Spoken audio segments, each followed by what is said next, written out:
자, 우리가 지난 시간에 화학식량에 대한 내용을 공부했습니다. 이 화학식량에 대한 개념 중에서 원자량이라는 개념도 공부를 했죠. 그런데 선생님이 다시 한번 동영상을 봐보니까 이 원자량에 대한 내용 중에서 보충했으면 하는 내용이 있어서 간략하게 이야기를 하고 다음 강으로 넘어갈게요. 원자량에 대한 정의부터 다시 한번 떠올려 봅시다. 질량수 12짜리 탄소를 기준으로 잡고 이 탄소의 질량과 비교했을 때 나타낼 수 있는 다른 원소들의 상대적인 질량값을 원자량이라고 이야기를 하죠. 문제상에서는 원자량은 항상 주어지고, 그리고 내가 모르는 원소의 원자량이 있다면 주기율표에서 찾아보면 됩니다. 그런데 주기율표에 찾아보면 특이한 점이 있어요. 주기율표를 한번 봐볼게요. 우리가 잘 알고 있는 수소 원자량 보니까 뭐라고 나와 있냐면 1.008이라고 나와 있어요. 탄소를 12로 기준으로 잡는다 했는데 탄소의 원자량이 주기율표에는 12.011로 나와 있습니다. 자, 이 부분에 대한 이야기를 할게요. 수소의 원자량 우리는 1로 알고 있었고 탄소의 원자량을 12로 알고 있습니다. 틀린 거 아니에요. 그런데 주기율표상에서는 1.008,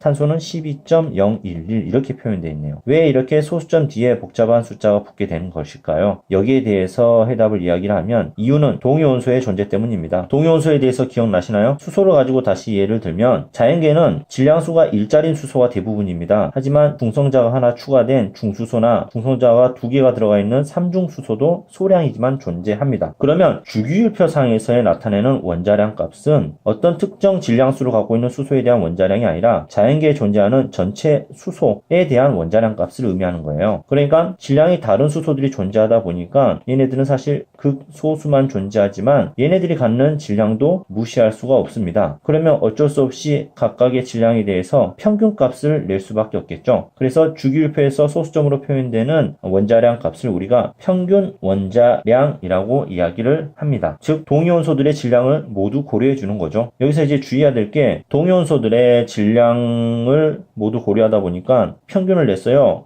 평균을 내다 보니 1, 2, 3의 평균은 2가 나오죠. 그래서 수소의 원자량, 평균 원자량은 2가 되지 않을까 이런 식으로 생각하면 안 되고 평균을 내더라도 자연계에 존재하는 동위원소의 존재 비율까지 고려한 평균값입니다. 그래서 자연계에는 거의 99.9%가 질량수 1짜리 수소예요. 그러니까 각각의 존재 비율을 다 고려해서 평균을 내게 되면 거의 1값에 가까운 원자량 값이 나오고 있죠. 그래서 수소의 원자량은 1.008이 되죠. 여기에 대해서 이 평균 원자량을 계산하는 내용에 대해서는 지금은 언급 안 할게요. 뒤에 대단원, 2단원에 가면 계산하는 방법, 공식도 나옵니다. 지금은 평균 원자량에 대한 개념이 이런 것이구나 라고 판단하시면 되겠습니다. 물론 1단원에서 나오는 화학 양론에 관련된 문제들은 문제에서 제시된 원자량을 그대로 이용하면 되겠습니다. 이상입니다.